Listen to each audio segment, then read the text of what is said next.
E aí pessoal, tudo bem? Aqui é o Rony, professor de Física.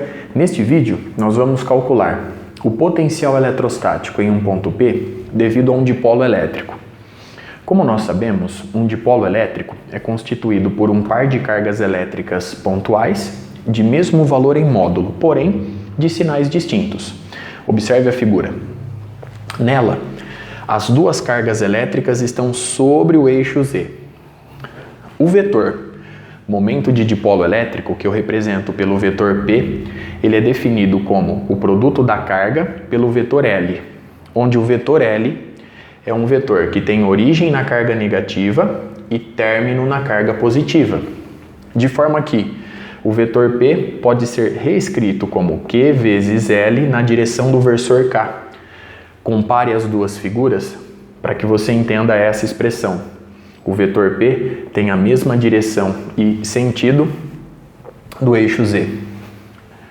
Se nós quisermos representar o vetor P em função de suas componentes nos eixos x, y e z, essa representação fica desta forma, porque o vetor P só possui uma componente na direção do eixo Z. Então eu vou representá-lo por 0, 0 e P. Ou eu poderia colocar 0, 0 e Q vezes L, que é o valor do seu módulo. Vamos calcular, portanto, o potencial eletrostático em um ponto P. Como nós sabemos, os dipolos estão na escala microscópica, os dipolos elétricos, e, portanto, eles possuem dimensões muito reduzidas. Logo, interessa-nos aqui calcular o potencial eletrostático em pontos do espaço que estão a uma distância muito grande do dipolo, de forma que esta condição seja satisfeita. A distância R do ponto P até o dipolo é muito maior do que o tamanho do dipolo. Observe a figura. Note que a carga mais Qzinho está a uma distância R1 do ponto P, a carga menos Qzinho a uma distância R2, de forma que, comparando as duas figuras mais uma vez, a distância de cada carga elétrica à origem nó é o L dividido por 2. Entre esses dois segmentos de reta, eu coloquei mais um. Assumi que o seu comprimento vale Rzinho e que ele forma um ângulo θ em relação ao eixo Z. Para calcularmos o potencial eletrostático em P, nós vamos utilizar a expressão Vp igual a 1 sobre 4πε0, que multiplica a carga pela distância correspondente. Então aqui eu tenho a carga positiva Qzinho dividida por R1, aí eu vou somar com a carga menos Qzinho dividida pela sua distância correspondente, que é o R2. Perceba que eu já coloquei 1 sobre 4πε0 em evidência.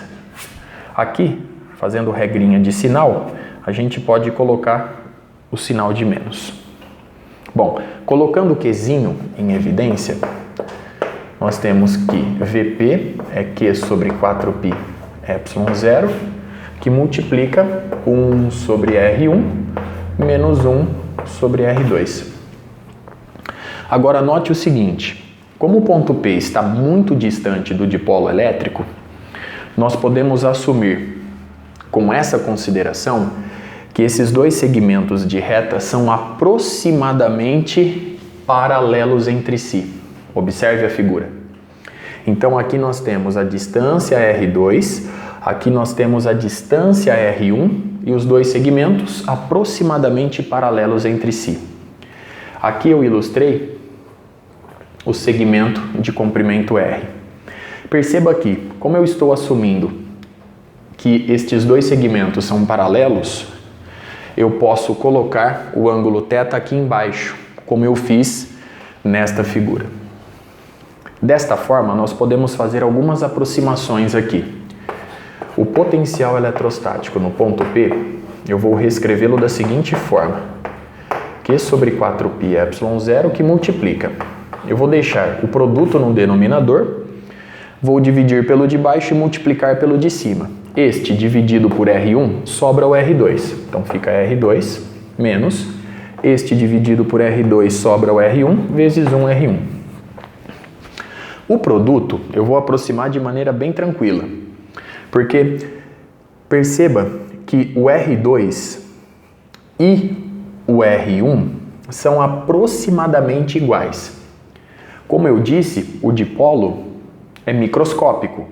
L é extremamente pequeno comparado com a distância Rzão.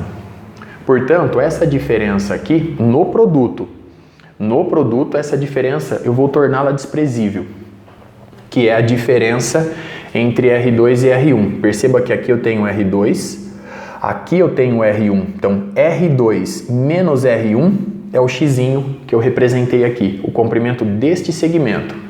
Como essa diferença é pequena, eu vou desprezá-la no produto. Então, eu vou assumir que R1 vezes R2 é aproximadamente Rzinho vezes Rzinho. Rzinho vezes Rzinho e, portanto, Rzinho ao quadrado. Agora, R2 menos R1 eu vou levar em consideração. Mesmo assim, nós vamos obter um resultado aproximado por conta do paralelismo assumido entre R1 e R2. Observando essa figura e vendo que aqui nós temos um triângulo retângulo, R2 menos R1 é x.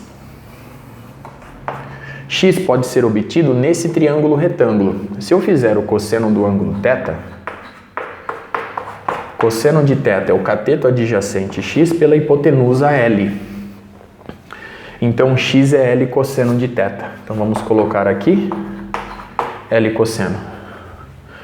Substituindo isso na expressão acima, a gente obtém que o potencial eletrostático em P é Qzinho sobre 4πε0, que multiplica R2 menos R1, L cosseno de θ, dividido por R ao quadrado. Perceba o seguinte agora, Q vezes L. Q vezes L é o módulo do momento de dipolo elétrico. Então eu posso representar essa expressão assim, ó, Q vezes L é o módulo do vetor P, que é simplesmente P.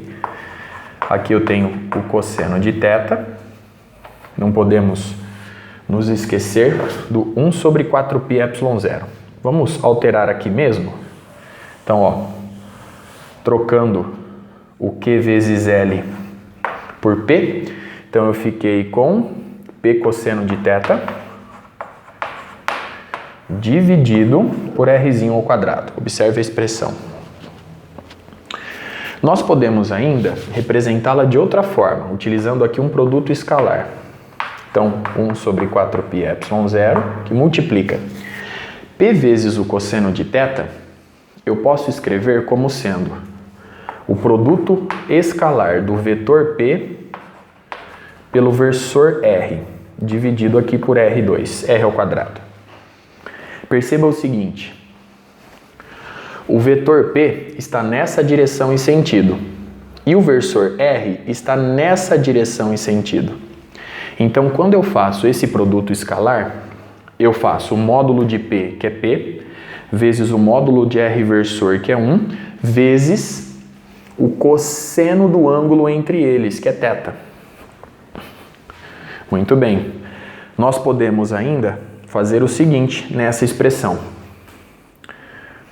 Se nós multiplicarmos por R em cima e embaixo, ela vai ficar assim, ó, 1 sobre 4πε0, que multiplica.